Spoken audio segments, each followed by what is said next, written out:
కేవలం ఈ చెక్క తీయడం గురించే చేస్తాను. ప్రతిసారి వీడియోలో వంటలు చేయడం ఒకటే కాదు, దాని వెనకాల ఉన్న దాని ముందు చేసేదానికి బ్యాక్ అండ్ ఏం చేస్తున్నావు అనేది కూడా ఒకసారి చూద్దాం. పర్టికులర్గా ఈ బీరకాయ కోసం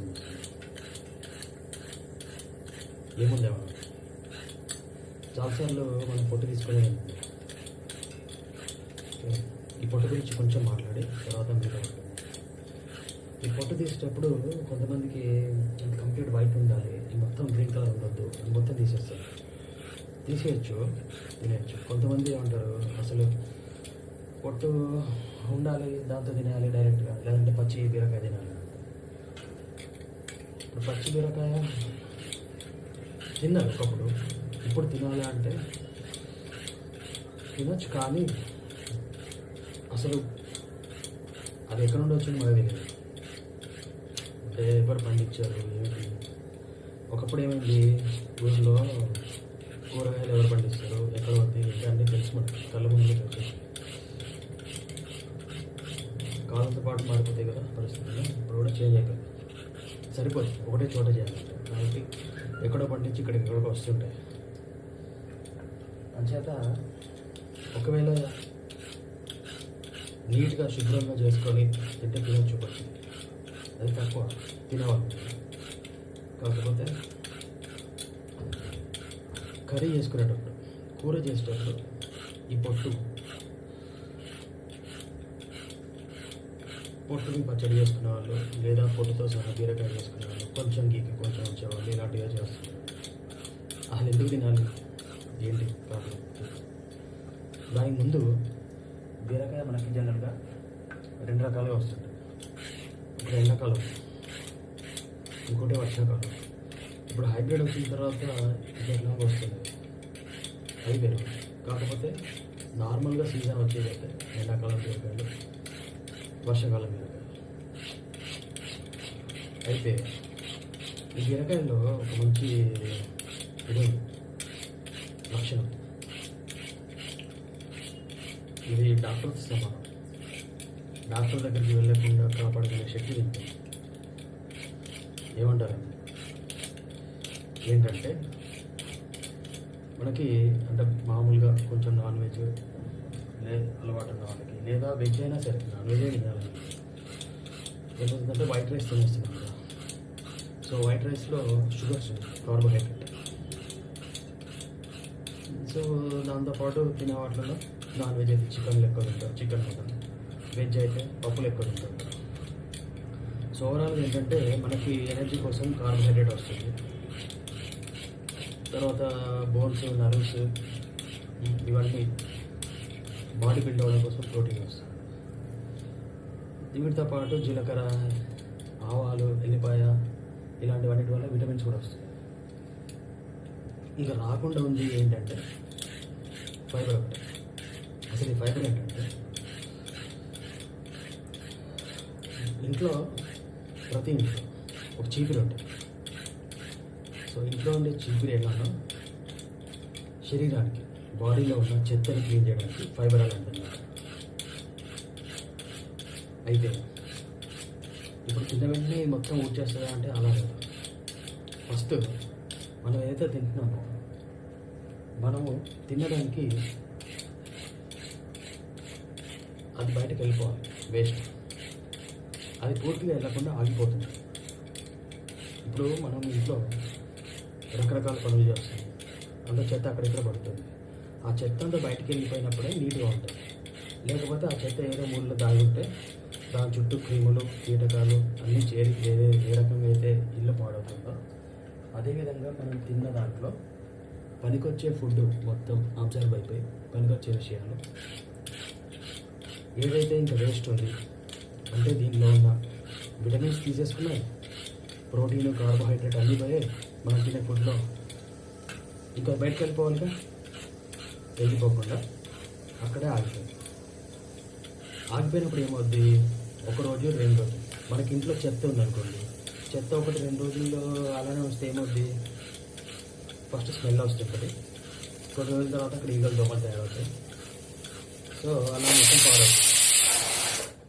ఎందుకు చెప్తున్నా అంటే మన ఇల్లు ఎలాంటిదో శరీరం కూడా అలాంటిది. బయట శరీరానికి స్నానం చేస్తుంది, ముఖం కాలు చేతులు పట్టుకుంటుంది, లోపల కడగలేదు కదా. అయితే వాటర్ తాగుతున్నాం అనుకుంటారు, వాటర్ తాగుతున్నారు, కానీ వాటర్ ఒకటే సరిపోదు. అంటే ఎలాగో చెప్తారు. ఇప్పుడు ఇల్లు ఉంది, మీరు ఇంటిని ఊడ్చకుండా కేవలం ఫుల్గా ఒక 4 బకెట్లు నేల మీద పోసేద్దాం అనుకుంటే చెత్త పోదనేది కాదు. కానీ ఇల్లు ఊడ్చిన తర్వాత తుడిచిన దానికి, ఇల్లు ఊడ్చకుండా తుడిచిన దానికి డిఫరెన్స్ లేదు. అదేవిధంగా వాటర్ తాగాలి. వాటర్ తాగడం అంటే నీటితో శుభ్రం చేయడం. అయితే దానికంటే ముందు ఇంటిని లేదా వాకిల్ని చీపిరితో ఎట్లయితే శుభ్రం చేస్తామో ముందు ఆ పని చేసిన తర్వాత వాటర్ తాగాలి. రెండు ముఖ్యం. అయితే వాటర్ విషయంలో అడ్వాంటేజ్ ఏంటంటే మనకు తెలిసినా తెలియకపోయినా దాహం వస్తుంది కాబట్టి ఆటోమేటిక్ తాగేస్తాం, దాన్ని ఒక చెప్పాల్సిన పని లేదు. అయితే దాంట్లో కూడా వాటర్ చాలా తక్కువ తాగేవాళ్ళు అనేక మంది ఉన్నారు. అలవాటు అయిపోయి మనిషి మైండ్ అలాంటిది. ఒకసారి ఏదైనా అలవాటు ఏంటంటే ఇంకా అలానే ఉంటుంది అన్నమాట, దాని నుండి బయటకు వెళ్ళి. అందుకని మనం చేసుకునే అలవాటుని బట్టే ఉంటుంది. ఇకపోతే వాటర్ తాగడం ఒక సమస్య కదా, వాటర్ గురించి తర్వాత తాగాలి, అది వేరే సబ్జెక్ట్. ఇంకొకటి ఇప్పుడు ఇల్లు ఊడ్చడం గురించి అన్నా కదా, ఇల్లు ఊడ్చి తర్వాత శుభ్రం చేసుకోవాలి. అదేవిధంగా మనం తిన్న ఆహారం కడుపులోకి వెళ్ళి పేగులోకి వెళ్ళి కొంత ఎనర్జీ శరీరం తీసుకొని మిగతాది బయటకు వెళ్ళిపోతుంది కదా, అది క్లీన్ చేయాలి కదా వాడుతున్నప్పుడు. ఇప్పుడు ఈ ప్లేట్ ఉంది, దీనిలో తిన్నాం, దీన్ని క్లీన్ చేయకుండా అట్లే వాడుకుంటూ పోతే మొత్తం అసహ్యంగా అనిపిస్తుంది. అదేవిధంగా మన శరీరంలో కడుపు ఉంది కదా, కడుపు పేగులు ఇవన్నీ ఉన్నాయి కదా, వాటిని కూడా శుభ్రం చేయాలి. తిన్న ప్లేటు ఏ రోజుకు ఆ రోజు, ఏ పూట కాకుండా ప్లేట్ ఎట్లయితే క్లీన్ చేస్తున్నామో శరీరంలో ఉన్న కడుపులో ఉన్న మిగతా పార్ట్స్ని కూడా మనం క్లీన్ చేయాలి. అంటే పొట్ట, పేగులు ఇలాంటివి అనమాట. అది క్లీన్ చేయాలంటే లోపల చేపెట్టి క్లీన్ చేయాలి కదా. అందుకని మనం తినే దాంట్లో ఫైబర్ అనే ఒక పదార్థాన్ని, పీచు పదార్థం అంటారు, దాన్ని కనుక మనం తీసుకుంటే అప్పుడు అదేం చేస్తుంది,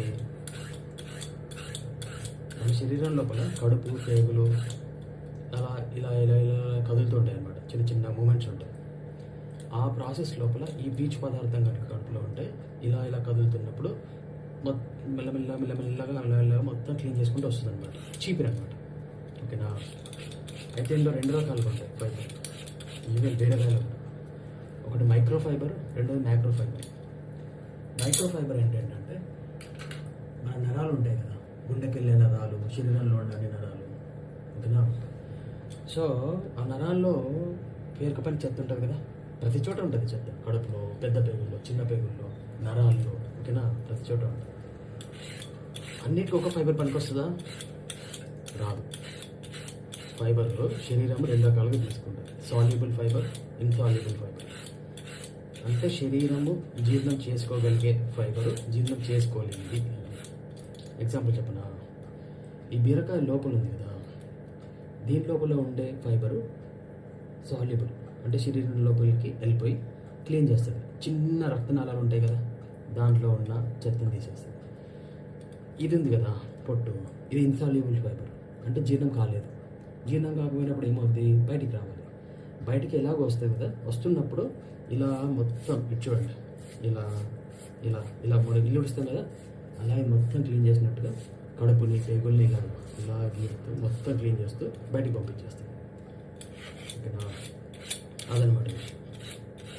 ఈ పని మనం ప్రతిరోజు చేస్తున్నాం అనుకోండి, అప్పుడు కడుపు నీట్గా ఉంటుంది, పేగులు నీట్గా ఉంటాయి.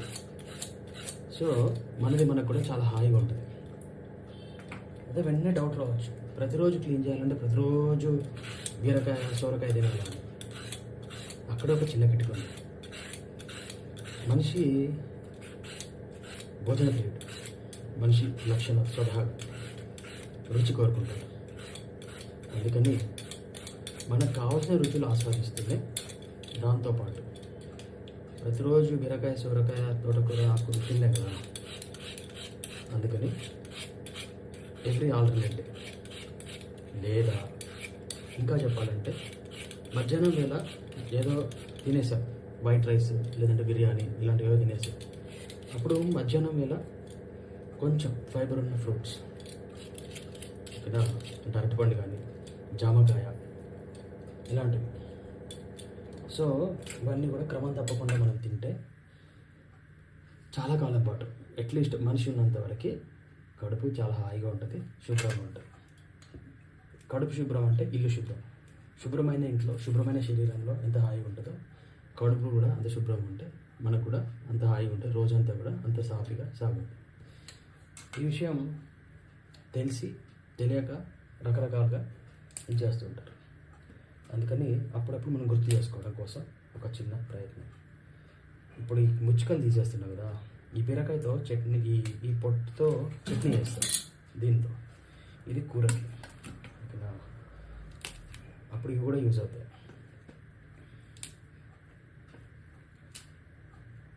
అదనమాట విషయం. సరేనా, మళ్ళీ ఇంకొక వీడియోలో కొంచెం డిస్కస్ చేద్దాం. Thank you, bye.